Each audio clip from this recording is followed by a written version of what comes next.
오늘의 주요 뉴스입니다. 서울의 신규 확진자 수가 다시 700명대에 근접했습니다. 18세 이상 1차 백신 접종률이 90%를 기록한 가운데 돌파 감염 비중이 20%를 넘어섰습니다. 방역당국은 백신을 맞았더라도 실내외에서는 마스크를 착용해달라고 당부했습니다.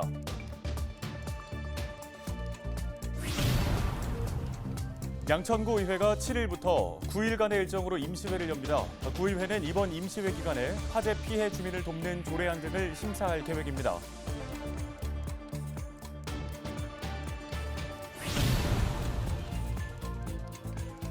코로나19 이후 산악 구조 출동 건수가 급증한 것으로 나타났습니다. 출동 건수 10건 중 3건은 실족이나 추락 사고로 인한 출동이었고 출동 장소는 북한산이 300여 건으로 가장 많았습니다.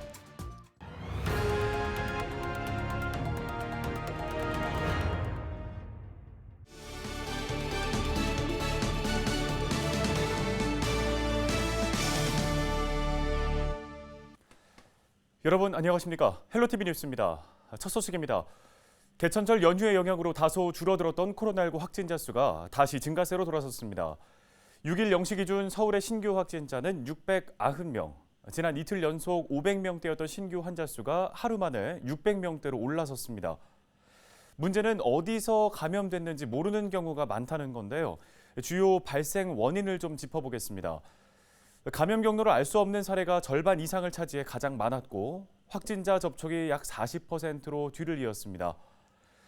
집단 감염도 계속되고 있는데요. 강서구 농산물 도매시장의 확진자는 28명으로 늘었고 강남구 학원에서도 10명의 집단 감염이 발생했습니다. 다중이용시설에서는 실내외 모두에서 마스크를 착용해 주시기 바랍니다. 특히 공용 공간은 소독과 환기를 실시해 주시고 거리 두기 등 방역 수칙을 준수해 주시기 바랍니다. 백신 접종을 마치고도 코로나19에 감염되는 돌파 감염도 걱정입니다. 전국적으로 돌파 감염의 비중이 20%를 넘어섰는데요. 서울의 주요 집단 감염에서도 돌파 감염 비중이 늘고 있습니다. 들어보시죠. 마포구 소재 시장 관련해서 59명이 확진됐는데 이 중에서 25명이 돌파 감염입니다. 구로구 소재 어르신 돌봄시설 관련 확진자는 25명인데 이 중에서 23명이 돌파 감염 확진자였습니다. 강서구 소재 시장 관련 확진자는 23명 중에 15명, 그리고 강남구 소재 학원 관련 확진자는 10명 중 확진자 10명 중에 1명이 돌파 감염자로 확인됐습니다. 방역 당국은 초기 접종자의 백신 효과가 감소해서 일어난 현상으로 보고 있습니다. 5일부터 75세 이상 어르신과 노인시설 거주자와 종사자를 대상으로 추가 접종 예약이 진행되고 있는데요. 추가 접종은 화이자 백신으로 25일부터 전국 위탁의료기관에서 이루어집니다. 6일 0시 기준 서울의 백신 접종 완료자는 521만여 명으로 전체 인구의 54.9%를 차지하고 있습니다.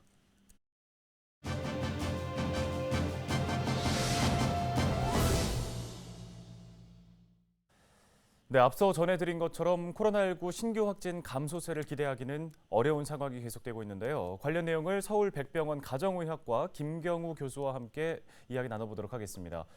자, 교수님, 추석 연휴 이후 또 대체 공휴일까지 이어지면서 확산세에 대한 우려가 큽니다. 현재 코로나19 확산 상황 어떻게 보고 계십니까? 네, 그렇습니다. 추석 연휴에는 평균 1,700명 정도 발생했는데 최근에는 한 2,500명 정도로 한 50% 가까이 증가했는데요. 확진자 구성은 주로 사회활동과 대면 접촉이 많지만 접종 완료율이 아직 40% 미만인 20대에서 40대 젊은 층이 많은 비율을 차지하고 있고 상대적으로 접종 완료율이 최근에 빠르게 80%까지 상승한 50대는 좀 적게 발생하고 있는 양상입니다. 위중증과 사망 현황을 보게 되면 주로 60대 이상 고령층에서 다시 증가하고 있는데요. 아직 60대 이상 고령층 중에서 100만 명이 접종을 안 하시고 계시고 또 일부 접종을 완료하신 분들 중에서도 발생하고 있어서 미접종자분들을 더 접종 완료율을 높이고 3차 부스터샷 접종도 매우 필요하다고 할 수 있겠습니다. 현재 전 국민 1차 접종률이 77.5%, 접종 완료율이 54.5%에서 꾸준히 앞으로 접종률이 증가하고 또 현재 거리두기와 방역수칙 준수를 유지한다면 다시 감소세로 전환될 가능성도 매우 높아 보이는데요. 보다 많은 분들이 접종을 마칠 수 있도록 특히 보다 많은 고위험군들이 접종을 마칠 수 있도록 조금만 더 접종에 참여해 주시고 거리두기에 인내해 주시는 노력들이 필요할 것 같습니다.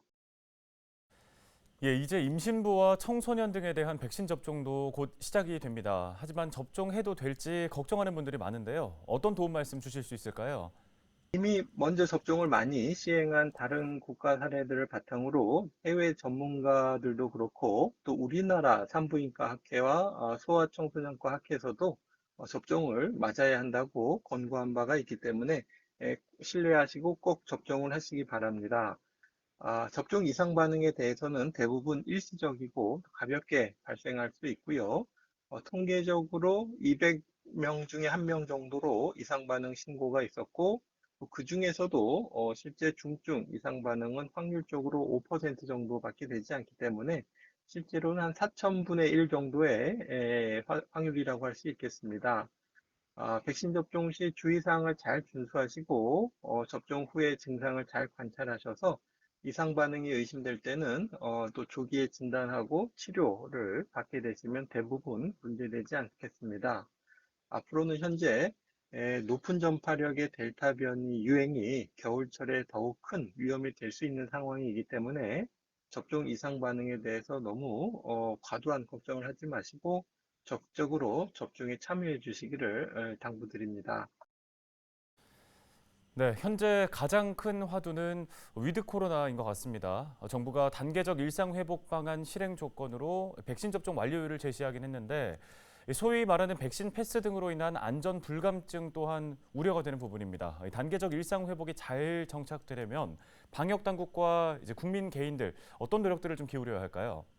네, 최근 코로나 바이러스 치명률이 낮아졌다는 것은 바이러스 독성이 약해졌다는 것이 아니고 백신 접종이 그만큼 효과적이었고 접종률이 증가했다는 뜻입니다. 앞으로 위드 코로나 시기는 접종을 안 맞으신 분들께는 코로나와 함께 살아가는 것이 매우 위험한 시기가 되겠습니다. 어떻게 보면 접종 맞은 사람들끼리만이라도 일상 회복을 해보자는 의미이기 때문에 지금 미접종자분들께는 델타 변이 감염으로 인한 위중증이나 사망 위험이 예전보다 더 높아진 상태고 또 확진되고 나서 음성이 되어도 몇 주 이상 장기간 피로감, 숨참, 또 집중력 저하, 기억력 저하 등과 같은 장기적인 후유증을 겪을 수가 있기 때문에 그리고 또 본인이 감염되면 높은 전파력으로 가까운 주변 분들에게 바이러스를 전파시킬 위험이 더욱 높아진 상황이 되었습니다. 지금 겨울이 오기 전까지밖에 준비할 시간이 없다고 생각하는데요.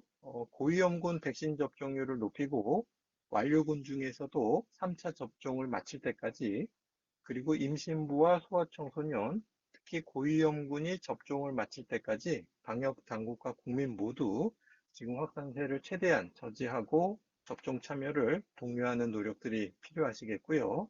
정부는 앞으로 의료 대응 체계도 잘 정비해서 겨울철에 열이 나고 기침이 나는 우리가 의심 환자들의 경우에도 신속하게 진료를 받을 수 있고 또 의료기관 내에서도 서로 교차 감염이 일어나지 않도록 예방하고 또 코로나19가 아닌 다른 환자들의 진료도 잘 이루어질 수 있는 시스템을 준비하는 노력들이 필요하다고 생각합니다.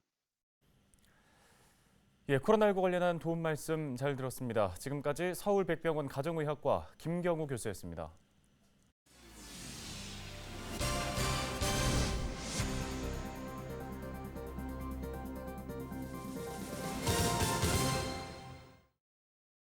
다음 소식입니다. 코로나19 이후 산악 구조 출동 건수가 급증한 것으로 나타났습니다. 서울시 소방재난본부의 조사 결과 올해 9월까지 산악 구조 출동 건수는 1,300여 건으로 나타났습니다.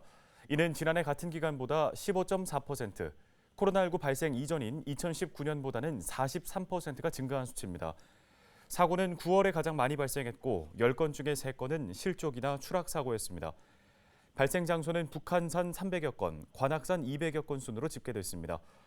소방재난본부 관계자는 해가 지기 전에 산행을 마무리하고 사고 발생 시 정확한 위치를 알 수 있는 스마트폰용 119 신고 앱을 설치해달라고 당부했습니다.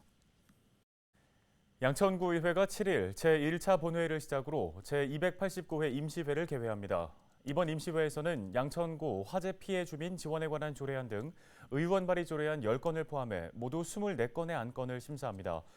8일부터 14일까지는 각 상임위별로 소관 업무를 보고받습니다.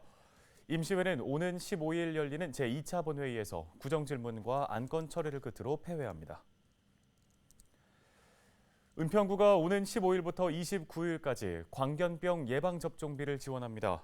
지원 대상은 생후 3개월 이상인 개나 고양이를 소유하고 있는 은평구 주민으로 한 마리당 5,000원으로 광견병 예방접종을 할 수 있습니다.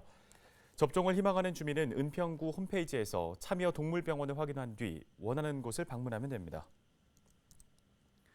양천구 정신건강복지센터가 정신장애인의 심리적 안정을 돕는 마음건강 꾸러미를 제작해 나눠줍니다.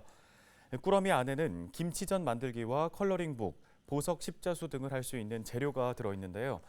꾸러미 제공 대상은 양천구 정신건강복지센터의 등록 회원으로 센터는 마음건강 꾸러미를 통해 정신장애인들이 무료함을 덜고 심리 안정을 취할 수 있을 것으로 기대하고 있습니다.